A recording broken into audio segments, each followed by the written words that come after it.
తెలుగు కథల సమాహారానికి మీ అందరికీ స్వాగతం. ఇప్పుడు మనం వినబోయే కథ ఆకాశానికి నిచ్చెన, 6వ భాగం. రచన కె లక్ష్మీకాంతమ్మ గారు. మరి కథలోకి వెళ్దామా? ఏమిట్రా, నీకు ఇష్టమైన క్రికెట్ ఆడుతూ పైకి వెళ్ళే అవకాశం వస్తే వద్దంటావేమిట్రా? నీకేమైనా పిచ్చి పెట్టిందా? నేను ఇప్పుడు క్రికెట్ మ్యాచ్ కోసం ఎగ్జామ్స్ వదులుకుంటే క్రికెట్ పిచ్చి పట్టినట్టు అవుతుందమ్మా.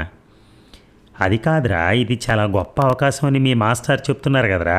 ఎగ్జామ్స్కైనా మరో అవకాశం వస్తుంది, కానీ అది అంత సులభంగా వచ్చే అవకాశం కాదంటున్నారే.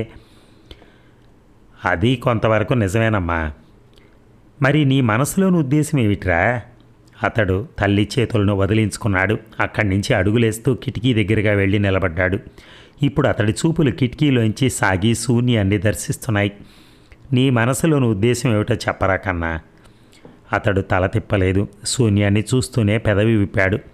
నేనిప్పుడు మ్యాచ్కి వెళ్ళి ఎగ్జామ్స్ రాయకపోతే నాన్నగారు తలదించుకోవాల్సి వస్తుంది. ఎందుకని? ఆ అమ్మాయి ప్రత్యూష ఫస్ట్ ఇయర్లో ఫస్ట్ క్లాస్ సంపాదిస్తే నేను అసలు ఎగ్జామ్స్కి హాజరు కాకపోతే అప్పుడు అవినాష్ అంకుల్, నేను చెప్పలేదా రవీంద్ర, క్రికెట్ పిచ్లో నీ కొడుకు చదువు నిర్లక్ష్యం చేస్తాడని అని వెక్కిరింపుగా అంటాడు. అంతిమ విజయం మనదే కావచ్చు, కానీ పందెం మధ్యలోనైనా మనం తలదించుకునే పరిస్థితి తెచ్చుకోవటం ఎందుకమ్మా? నిమిషం తర్వాత వంశీకృష్ణ అలా ఎందుకన్నాడో అర్థమైంది ఉమకి. వంశీకృష్ణ ఆ రోజు తామిద్దరూ గదిలో మాట్లాడుకున్న మాటలు విన్నాడని తెలిసిపోయింది. కొద్ది క్షణాలు ఇద్దరి మధ్య భయంకరమైన నిశ్శబ్దం. చివరికి ఆమె ఆ నిశ్శబ్దాన్ని పటాపంచలు చేస్తూ, కానీ వంశీ, నాన్నగారిది తప్పు లేదురా, ఆ అవినాష్ అహంకారంతో అలా పలికాడు. ఆ విషయం నాకు తెలుసమ్మా. అంతేకాదు, నా మీద నమ్మకంతో నాకింత స్వేచ్ఛనిచ్చిన నా ఆదర్శ తండ్రి మీద నాకు గౌరవ అభిమానాలు రెట్టింపు అయ్యాయి. అందువల్లనే నా తండ్రి ఎవరి ముందు తలదించుకునే పరిస్థితి రాకూడదని నేను ఇలా వచ్చిన మహత్తర అవకాశాన్ని వద్దనుకున్నాను. అతడు అటు తిరిగి ఉన్నప్పుడే కన్నులు తుడుచుకున్నాడు. వెనుతిరిగి వచ్చి టీపాయ్ మీద ఉన్న తన బుక్స్ అందుకున్నాక, వెళ్ళొస్తానమ్మా అంటూ ట్యూషన్కి వెళ్ళిపోయాడు. సాయంత్రం రవీంద్ర ఇంటికి రాగానే ఉమా భర్తకి ఈ విషయం తెలియజేసింది. ఆ విషయం వినడంతోనే రవీంద్ర ఆశ్చర్యపోయాడు. అతడు చాలాసేపు మాట్లాడకుండా మౌనంగా ఉండిపోయాడు. భర్త మౌనంగా ఏదో దీర్ఘాలోచనలో పడిపోయినట్టుగా కనిపించడంతో ఆమె కూడా కొద్ది క్షణాల పాటు అతన్నే చూస్తూ ఉండిపోయింది. అతడు ఎంతకీ ఈ లోకంలోకి రాకపోవడంతో ఆమె అడిగింది, అంతలా ఆలోచిస్తున్నారేమిటి? ఆలోచించటం కాదు, పిల్లలు వ్యక్తిత్వం సంతరించుకుని హుందాగా ప్రవర్తించడం మొదలు పెడితే ఆ తల్లిదండ్రులకు కలిగే ఆనందం ఏమిటో నాకు అనుభవంలోకి వచ్చింది. ఆ ఆనందంతో ఉక్కిరి బిక్కిరవుతున్న నాకు నోట మాట రావటం లేదు, అంతే. ఆ క్షణం అప్రయత్నంగా అతడి కన్నులు చెమ్మగిల్లాయి. అవి ఆనంద భాష్పాలని ఆమెకు అర్థమైంది. కొద్దిసేపటి తర్వాత ఆమె అడిగింది, మరి వంశీ నిర్ణయం మీద మీ అభిప్రాయం ఏమిటి? వాడి నిర్ణయాన్ని మార్చేందుకు ప్రయత్నిస్తాను. తాత్కాలికంగా నేను తలదించుకోవాల్సి రావచ్చు, అంత మాత్రానే ఓడిపోయినట్టు కాదు కదా. వంశీ మీద నాకు నమ్మకం ఉంది. వాడు అనుకున్నది సాధిస్తాడు. నేనిచ్చిన స్వేచ్ఛని దుర్వినియోగం చెయ్యడు. వంశీ లాంటి కొంతమంది పిల్లల్ని పక్కన పెడితే ఎక్కువ మంది పిల్లలు తల్లిదండ్రులు ఇచ్చిన స్వేచ్ఛను దుర్వినియోగం చేస్తూ ఉంటారు కదండి. రవీంద్ర చాలాసేపు ఆలోచించాకే జవాబు చెప్పాడు. నిజమే, ఏ తల్లిదండ్రులైనా పిల్లలకి మితిమీరిన స్వేచ్ఛనిస్తే వారు పాడయ్యేందుకు అవకాశం ఉంది. అలాగే పిల్లలకి ఏమాత్రం స్వేచ్ఛనివ్వకుండా వారిని గుప్పెట బిగించి పెట్టినా వారు ఆ గుప్పెట నుంచి ఎప్పుడు బయటపడాలని ఆలోచిస్తుంటారు తప్ప లక్ష్య సాధన కోసం కృషి చెయ్యరు. కాబట్టి పిల్లలకు మితిమీరిన స్వేచ్ఛనివ్వటం ఎంత తప్పో గుప్పెట బిగించి పెట్టడం కూడా మరింత తప్పవుతుంది. స్వేచ్ఛని ఇవ్వకుండా గుప్పెట బిగించకుండా మరి పిల్లల్ని మరెలా పెంచాలండి? అతడు చప్పున జవాబు చెప్పాడు. అది ఒకే ఒక్క పదం, బాధ్యతగా. అంటే? ఆమె కనుబొమ్మలు ముడివేసింది. అతడు బలంగా ఊపిరి పీల్చుకున్నాడు. ఆ తర్వాత చెప్పటం మొదలెట్టాడు. పిల్లల్ని చదివించటం, వారి అవసరాలు తీర్చడం ఆ రెండే తల్లిదండ్రుల బాధ్యత అనుకుంటే ఆ ఆలోచన సరైంది కాదు. అయితే ఈ ప్రపంచంలోని ఎక్కువ శాతం తల్లిదండ్రులు ఈ ఆలోచననే సరైందనుకుంటూ పిల్లల్ని పెద్ద పెద్ద కాన్వెంట్లలో చేర్పించి వారికి కావలసినవన్నీ కొనిపెట్టి తమ బాధ్యత తీరిపోయిందనుకుంటున్నారు. బహుశా ఈ అపార్థమే భవిష్యత్తులో బిడ్డలకు తల్లిదండ్రులకు మధ్య కమ్యూనికేషన్ గ్యాప్కు దారి తీసి వారి మధ్య పెద్ద అగాధమే సృష్టిస్తోంది. పిల్లలు సంపాదనాపరులయ్యాక తల్లిదండ్రులు నిర్లక్ష్యం చేయటానికి ఈ కమ్యూనికేషన్ గ్యాపే అసలు కారణం. అతడు గాఢంగా విశ్వసించాడు. అతను కొన్ని సెకండ్లు మాట్లాడకపోయేసరికి ఉమా అడిగింది, ఇంతకీ తల్లిదండ్రుల అసలు బాధ్యత ఏమిటో మీరు చెప్పనే లేదు. అదే చెప్పబోతున్నాను. పిల్లలు తమకంటూ ఒక వ్యక్తిత్వం కలిగేలా తయారు చేయటమే పెద్దల బాధ్యత. వారికి లోకజ్ఞానం కలిగేలా చేయటం పెద్దల కర్తవ్యం. వారికి నీతి నియమాలు బోధించటం వారి విధి. పిల్లలను వ్యక్తిత్వం లేకుండా, లోకజ్ఞానం లేకుండా, నీతి నియమాలు తెలియకుండా పెంచితే వారు పెద్దయ్యాక వారి బాధ్యతలను నిర్వర్తించడం మానేస్తారు. నేటి కాలంలో ఎక్కువ మంది పిల్లలు తల్లిదండ్రులను వదిలి వారిని పోషించవలసిన బాధ్యత నుంచి తప్పించుకుని తమ సంసారంలో దూర తీరాలకు పారిపోవటానికి ప్రధాన కారణం పిల్లలకి తల్లిదండ్రుల బాధ్యతల గురించి చెప్పక నీతి నియమాలు బోధించకపోవటమేనని నేను అనుకుంటూ ఉంటాను. వ్యక్తిత్వంతో నీతి నియమాలు తెలుసుకుంటూ బ్రతికిన యువకులు ఎట్టి పరిస్థితుల్లోనూ తమ తల్లిదండ్రులను వదిలి తమ దారి తాము చూసుకోరు. ఇది నిజం. అయితే మనం వంశీని సరైన పద్ధతుల్లోనే పెంచామంటారా? వంశీ కృష్ణ ప్రయోజకుడవుతున్న తరుణంలో తనకి కొంత ప్రాధాన్యత ఉందని ఆమె అనుకుంటూ ఉంది.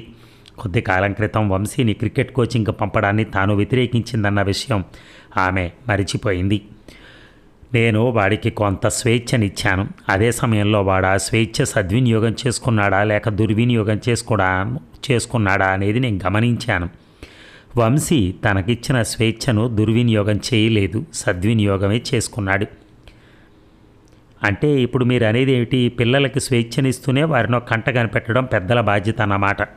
అప్పటికీ ఆమె అసలు పాయింట్ను అర్థం చేసుకోగలిగింది. అవును, చెప్పాడు అతను.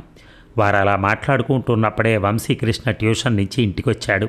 అతడు తండ్రిని చూసి ఏమీ జరగనట్టే వచ్చి నవ్వుతూ మాట్లాడుతుంటే కాసేపు మాట్లాడనిచ్చారిద్దరు.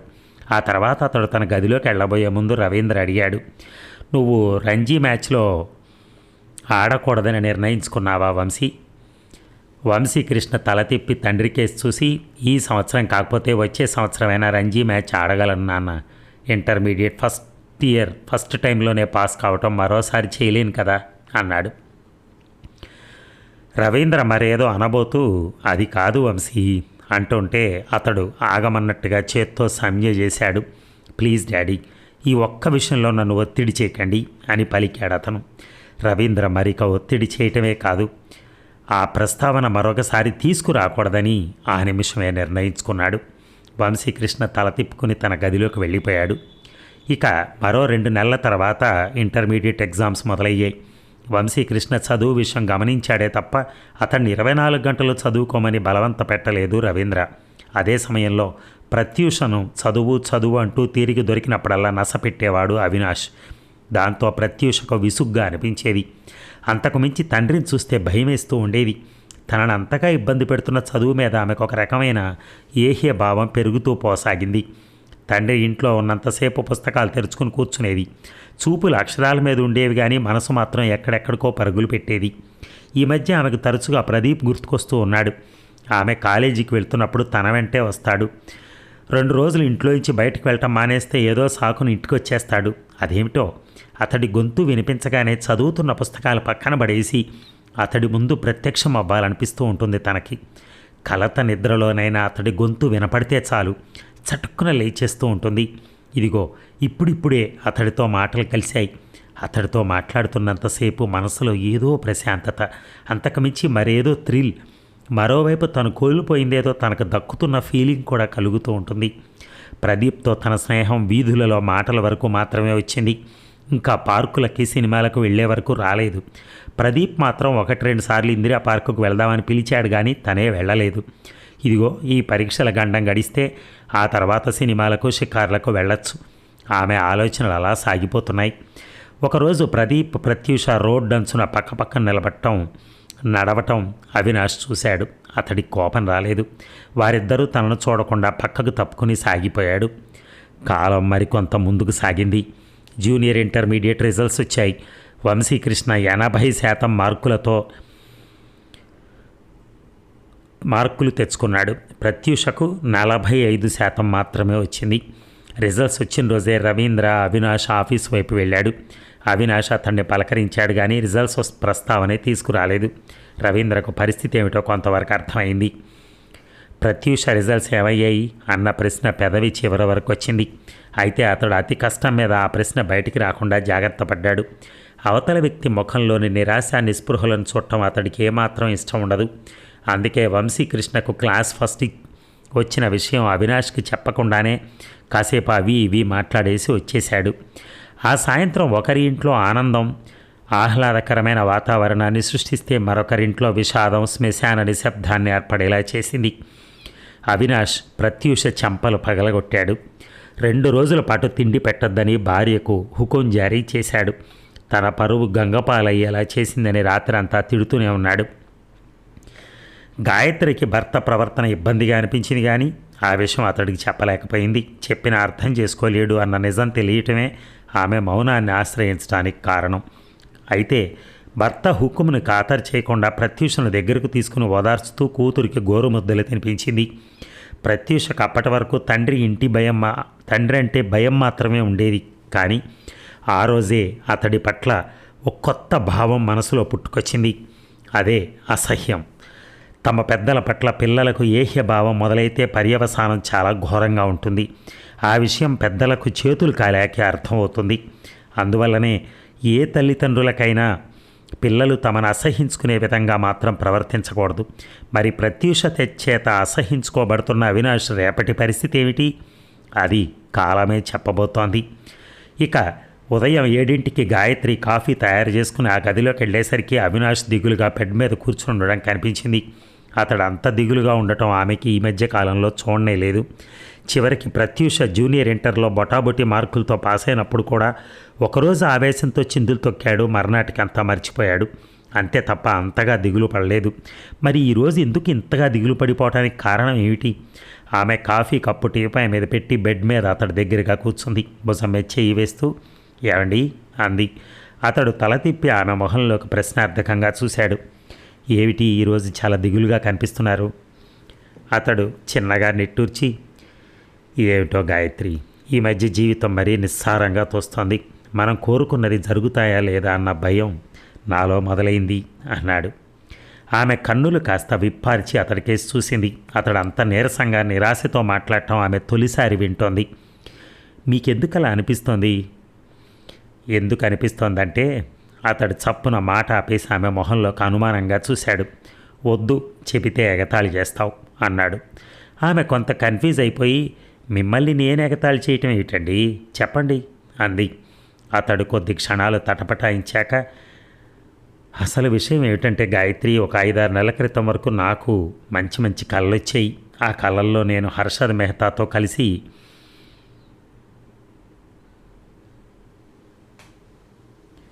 షేర్ బిజినెస్ చేసేవాడిని. స్పీల్బర్గ్ దర్శకత్వంలో ఇంగ్లీషు సినిమా తీసేవాడిని. దేశ ప్రధానులతోనూ ప్రెసిడెంట్స్తోనూ మాట్లాడేవాడిని. ఈ మధ్య అలాంటి కళలు రావటం మానేశాయి. చాలా కాలం తర్వాత ఈరోజు వేకువజామున ఒక కళ వచ్చింది. అది ఎలాంటి కళ అంటే అమ్మో తలుచుకుంటేనే భయమేస్తోంది. ఆ కళ మరోసారి గుర్తుకొచ్చిందేమో. అతడి శరీరం సన్నగా వణికిపోవటం కూడా ఆమె గమనించింది. అయినా సరే ఆసక్తిని చంపుకోలేక అడిగింది, ఎలాంటి కళ వచ్చిందండి అని. చాలా చాలా భయంకరమైన కళ గాయత్రి. చాలామంది జనం నా వెనకపడి తరుముతున్నారట. నేను వారికి దొరకకుండా పారిపోతున్నానట. వారేమో రకరకాల తిట్లు తిడుతూ నా వెంట పరిగెత్తుకొచ్చి నన్ను పట్టుకుని కొట్టడం మొదలెట్టారు. అంతే, నేను ఉలిక్కిపడి లేచాను. ఆమె అతడి భుజాన్ని ఆప్యాయంగా నొక్కి వదిలింది. పిచ్చి కళలన్నీ వస్తూ ఉంటాయి, వాటిని మనం పట్టించుకోకూడదు. ముందు కాఫీ తాగి బాత్రూమ్కి వెళ్ళి మొహం కట్టుకురండి. నిద్ర తాలూకా మత్తు, కళ తాలూకా భయం రెండూ పోతాయి. అవినాష్ ఆమె అందించిన కాఫీ కప్పు తీసుకుని మెల్లగా సిప్ చేయటం మొదలెట్టాడు. కాఫీ తాగుతున్న భర్త మొహంలోకి తదేకంగా చూస్తూ ఉండిపోయింది గాయత్రి. కళలు మనసులోని భావాలకు ప్రతిరూపాలే కాదు, ఒక్కొక్కప్పుడు భవిష్యత్తుకు సంకేతాలు కూడా అవుతుంటాయి. నమ్మచ్చో నమ్మకూడదో తెలియదు కానీ కళలు ఫలితాలను తెలియచేసే ఒక శాస్త్రమే ఉంది. మరి ఈయనకొచ్చిన కళలకు ఫలితం ఏమిటి? ఆమె ఆలోచనలు ముగిసిపోలేదు. అవినాష్ కాఫీ తాగడం ముగించి బాత్రూమ్ వైపు నడిచాడు. ఈ మధ్య కాలంలో అతడు చేస్తున్న పనులు, అతడి ప్రవర్తన కొంత భయపెడుతూనే ఉన్నాయి. అన్ని విధాలా జమ చేస్తున్నటువంటి మొత్తం చివరికి జీతం డబ్బులతో సహా తీసుకెళ్ళి తిరుమలగిరి ఇన్వెస్ట్మెంట్లో పెట్టేస్తున్నాడు. మరోవైపు వేల నుంచి లక్షల్లోకి చిట్ బిజినెస్ తీసుకెళ్లాడు. అలాగే ప్రత్యూష ప్రదీప్తో చనువుగా తిరుగుతుందని తెలిసి కూడా తెలియనట్టుగా ప్రవర్తిస్తున్నాడు. అసలు ఈయన గారి ఆశలు ఎలాంటి ఇబ్బందులు తెస్తాయో ఏమిటో అర్థం కావట్లేదు. ఆమెకు అలాంటి భయాలు ఇప్పుడిప్పుడే మొదలయ్యాయి. దానికి తోడు అతడికి వచ్చిన ఈ కళ ఆమెను మరింత భయపెడుతోంది. అయితే భర్తను భయపెట్టడం ఇష్టం లేక ఆమె అతడికి ధైర్యవచనాలు చెప్తోంది. అవినాష్ బాత్రూంలోంచి యువతలకు వచ్చాడు. టవల్ మొహం తుడుచుకుని పద అంటూ ఆమె వెనక హాల్లోకి వచ్చాడు. ప్రత్యూష 6ంటికే ట్యూషన్కి వెళ్ళిపోయింది. ఆ ఇంట్లో ఆ సమయంలో వారిద్దరే ఉన్నారు. గాయత్రి వంటగది వైపు అడుగులేస్తుంటే అతడు ఆమెను అనుసరించాడు. ఆమె స్టవ్ ముందు నిలబడితే అతడు కిచెన్ వాకిట ఉన్న మెట్టు మీద కూర్చున్నాడు. సాధారణంగా అతడు ఎప్పుడూ అంత తీరిగ్గా ఉన్నట్టు కనిపించడు. ఒకవేళ అవసరం లేకపోయినా బిజీ నటిస్తాడు. అలాంటి వ్యక్తి తీరికగా కిచెన్లోకి వచ్చి కూర్చుంటే ఆమెకు కాస్త ఉత్సాహం కలిగింది. జీవితం అంటే ఉరుకులు పరుగులు కాదు, ఇలాంటి దగ్గరతనం కూడా ఉండాలి అని మనసులోనే అనుకుంది. అయినా అడిగింది, ఈరోజు తీరిగ్గా కూర్చున్నారు, కలెక్షన్కి వెళ్ళరా? అతడు తల అడ్డంగా ఆడించాడు. వెళ్ళాలి. కలెక్షన్స్ మాత్రమే కాదు, ఇంకా చాలా పనులు చేయాల్సింది. అతడు బలంగా నిశ్వసించాడు. కానీ నీరసంగా ఉంది గాయత్రి. దానికి తోడు మనసంతా గజిబిజిగా ఏమీ తోచకుండా ఉంది. అయితే ఈరోజు ఆఫీస్కి వెళ్లకుండా ఇంట్లోనే ఉండిపోండి. బాణలి స్టవ్ మీద పెట్టి అందులో నూనె పోస్తూ పలికింది గాయత్రి. వద్దులే, ఇంట్లో ఉంటే ఏమొస్తుంది? అలా ఆఫీస్ వరకు వెళ్ళి సంతకం పడేసి ఒక 2 గంటలు సీట్లో కూర్చుంటే 200 వస్తాయి. ఆమె మరో మాట మాట్లాడలేదు. అలా మాట్లాడినందున ప్రయోజనం ఉండదని ఆమెకు తెలుసు. కాకపోతే అతడి మూడ్ మాట వినే విధంగా ఉన్నట్టు అనిపించకపోవడంతో చాలా రోజులుగా తన మనసులో మెదలాడుతున్న మాటలు అతనికి చెప్పొచ్చేమో అనిపించింది. ఆయన మూడ్ మంచిగా ఉందని తెలిసి పోపులు పెట్టే మూత తీసి నూనెలో వేయాల్సినవి వేశాక అతడి వైపు తల తిప్పింది. ఏమండి అంది. ఏమిటి అన్నాడు అతడు ఆమె వైపు చూడకుండా తన అరచేతి వైపు చూసుకుంటూ. మీరేమనుకోకపోతే ఒక మాట చెప్పనా? చెప్పు. ఆమె ఉప్మా రవ్వ బాణలిలో పోసి కలియబెట్టింది. రవ్వను 1/2 నిమిషం తర్వాత ప్లేట్లో పోసి బాణలిలో 4 గ్లాసులు నీళ్లు పోసింది. ఆ పని పూర్తయ్యాకొచ్చి అతడి పక్కన మెట్ల మీద కూర్చుంది. అప్పటికే ఏదో ఆలస్యం అయిపోయినట్టుగా ఏదో చెప్తానన్నావు అన్నాడు అతను. అదే చెప్పబోతున్నాను. ఆమె అతడి చేతిని తన చేతిలోకి తీసుకుంది. చూపుడు వేలితో అతడి అరచేతి మీద గుండ్రంగా చుడుతూ మొదలుపెట్టింది. ఏవండి, మనకున్నది ఒకే ఒక అమ్మాయి. దాని పెళ్లి కోసం, మన భవిష్యత్తు జాగ్రత్త కోసం ఎంతో కొంత సంపాదించుకున్నాం. ఉన్నదానితో మనం తృప్తిగా బతకచ్చు, ప్రశాంతంగా గడపచ్చు. ఇప్పుడు మీరు బిజినెస్లు అంటూ ఏవేవో చేస్తున్నారు. బిజినెస్ అంటేనే ఒడిదుడుకుల ప్రవాహం లాంటిది. ఆ ఒడిదుడుకుల్లో జరగరాంది ఏదైనా జరగచ్చు. అలాంటి జరగరాంది ఏదైనా జరిగితే మన భవిష్యత్తు ఏమవుతుందో ఆలోచించండి. ఇలాంటి అనుమానాలు పెట్టుకుంటే మనం అనుకున్నది సాధించలేం గాయత్రి. అనుకున్నది ఏమిటండి? కేవలం మీరు అత్యాశతో ప్రాకులాడుతున్నారంతే. ఇది ప్రాకులాట కాదు, ఆకాశాన్ని అందుకోవాలనే ప్రయత్నం. అట్టడుగు స్థాయి నుంచి జీవితం ఆరంభించి కోటాను కోట్ల రూపాయలకు అధిపతులైన ఎందరో మహానుభావులను స్ఫూర్తిగా తీసుకుని సాగించే పోరాటం ఇది. అయ్యో, గొప్పవారిని ఆదర్శంగా తీసుకోవటంలో తప్పు లేదండి. అంతటి స్థాయిని మనము అందుకోవాలని ప్రయత్నించడం పొరపాటు కూడా కాదు. కానీ పులిని చూసి నక్క వాత పెట్టుకోవటమే చేయకూడని పని. అంటే అతడు ఆమెకే సీరియస్గా చూశాడు. ఒక్క నిమిషం. ఆమె లేచి స్టవ్ దగ్గరికి వెళ్ళి ప్లేట్లోని ఉప్మా రవ్వను బాణలిలోని వేడి నీటిలో పోసి గరిటెతో కలియబెట్టింది. బాణలి మీద ప్లేటు బోర్లించి అతడి దగ్గరగా వచ్చింది. ఏమండి, మీరు చెప్పే మేధావులకు ఉన్నటువంటి పునాదులు వేరు, వారి జీవన విధానం వేరు. వారు చిన్నప్పటి నుంచి ప్రత్యేక ఆలోచన దృక్పథం కలిగి ఉండి ఉంటారు. వారికి అదృష్టం కూడా కొంత సహాయపడి ఉంటుంది. కాబట్టి ఆకాశాన్ని అందుకున్న వారిని ఆదర్శంగా తీసుకోవటం మంచిదే. కానీ అమాయకంగా అనుసరించి జీవితం మీద ప్రయోగాలు చేయటం మాత్రం మంచిది కాదు. అసలు నేను ఇప్పుడు ఏం ప్రయోగాలు చేశానే? మీరు 2వ నెలలోనే వచ్చే మీ చిట్టి డబ్బులతో ఏ వ్యాపారమో పెట్టుకుంటే సంతోషించి ఉండేదాన్ని. కానీ మీరు డబ్బులన్నీ తీసుకెళ్ళి తిరుమలగిరి ఇన్వెస్ట్మెంట్స్లో దాచుకుంటున్నారు. అలా దాచుకోవటానికి కారణం అత్యధిక శాతం వడ్డీ మీద మీ వ్యామోహం. ఇది రిస్క్ కాదా? జీవితం అంటే ప్రయోగమా మీకు? అతను వెంటనే నవ్వేశాడు. ఓహో, అదే నీ భయం. అయినా తిరుమలగిరిలో నేను మన డబ్బు ఎక్కువ కాలం ఉంచుతానని ఎందుకు అనుకుంటున్నావు? త్వరలోనే ఆ డబ్బు మొత్తం డ్రా చేసి మరికొంత బ్యాంకులో తీసుకొని ఏదైనా ఫ్యాక్టరీ పెట్టాలనుకుంటున్నాను. ఆమె ముఖంలో కాసింత నిశ్చింత లాంటిది కదలాడింది. అలా చేస్తే కొంతవరకు మేలు. అయినా సరే వ్యాపారానికి సంబంధించిన విషయాల్లో కాస్త జాగ్రత్తగా ఉండండి అందామె. అతడు తలాడించాడు. ఆమె లేచి స్టవ్ దగ్గరగా వెళ్ళిపోయింది. అతడు స్నానం చేసేందుకు బాత్రూమ్ వైపు అడుగులేశాడు. అవినాష్ స్నానం చేసి వచ్చేసరికి గాయత్రి డైనింగ్ టేబుల్ మీద టిఫిన్ రెడీ చేసింది. అతను టిఫిన్ చేశాక డ్రెస్ చేంజ్ చేసుకున్నాడు. వెళ్ళొస్తాను గాయత్రి అంటూ ఇంట్లోంచి బయటికి నడిచాడు. అతడు స్కూటర్ స్టార్ట్ చేసుకుని రోడ్డెక్కాడు. వీధి చివరకు చేరుకుని మలుపు తిరగబోతూ ఉంటే అప్పుడే నర్సింగ్ హోంలోకి అడుగు పెడుతున్న ప్రసాదరావు కనిపించాడు. ఆఫీస్కి ఆలస్యంగా వెళ్ళటం తనకు అలవాటే కాబట్టి ఆయనతో కాసేపు కబుర్లు చెప్పుకుని వెళ్ళొచ్చని స్కూటర్ని అటు తిప్పాడు. ప్రసాదరావుకి 45 ఏళ్ల వరకు ఉంటాయి. ఆయనకిద్దరే సంతానం, ఒక కొడుకు ఒక కూతురు. ప్రదీప్ ఎంబీబీఎస్ చదువుతూ ఉంటే ఆ అమ్మాయి ఇంటర్మీడియట్ చదువుతోంది. ఆయన కలుపుగోలు మనిషి కావటంతో ఈ వివరాలన్నీ అతడికి ఎప్పుడో చెప్పాడు ఈయన. మరి ఈ భాగం ముగిద్దామా? మళ్ళీ రేపు కలుద్దాం. Thank you. ఆయన చేసిన ప్లాన్లన్నీ సక్సెస్ అవుతాయా లేదా భార్య చెప్పిన విధంగా సర్వనాశనం అయిపోయే స్థాయికి వస్తుందా? అది మనం రేపు ఎల్లుండి భాగాల్లో మనకు అర్థమవుతుంది. Thank you.